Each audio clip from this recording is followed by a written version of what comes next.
শুভরাত্রি বন্ধুরা। আমরা প্রত্যেকেই সফল হতে চাই, কিন্তু আমরা অনেকে জানি না সফলতার ৫টি মূল মন্ত্র রয়েছে।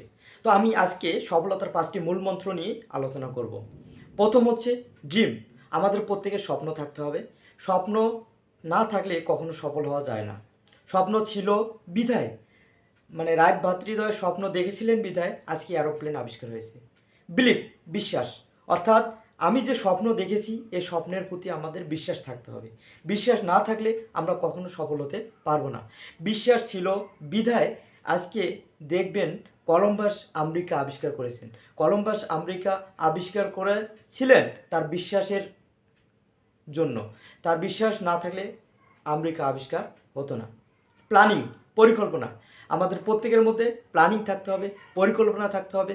আমরা যে সফলতা অর্জন করব এই সফলতার জন্য একটা প্ল্যান তৈরি করতে হবে। যদি আমরা প্ল্যান অনুযায়ী আগাই তাহলে আমরা অবশ্যই সফল হতে পারবো। পরিকল্পনা ছিল বিধায় ইলন মাস্ক আজকে বিশ্বের সেরা ধনী ব্যক্তি। চতুর্থ বিষয় হচ্ছে প্রোঅ্যাক্টিভ অ্যাটিটিউড। আমাদের সক্রিয় মনোভাব থাকতে হবে। আমি যে কাজ করব এর মধ্যে পজিটিভ চিন্তাভাবনা থাকতে হবে, আমার দ্বারা সম্ভব, আমি করতে পারবো। লাস্ট যেটা হচ্ছে স্মার্ট ওয়ার্কিং, অর্থাৎ আমি যে কাজটা করব সেটা স্মার্টলি করতে হবে। গাধার মতো কাজ করলে হবে না। গাধা কিন্তু অনেক পরিশ্রম করে তারপরে সে সফল হয়। ধন্যবাদ বন্ধুরা।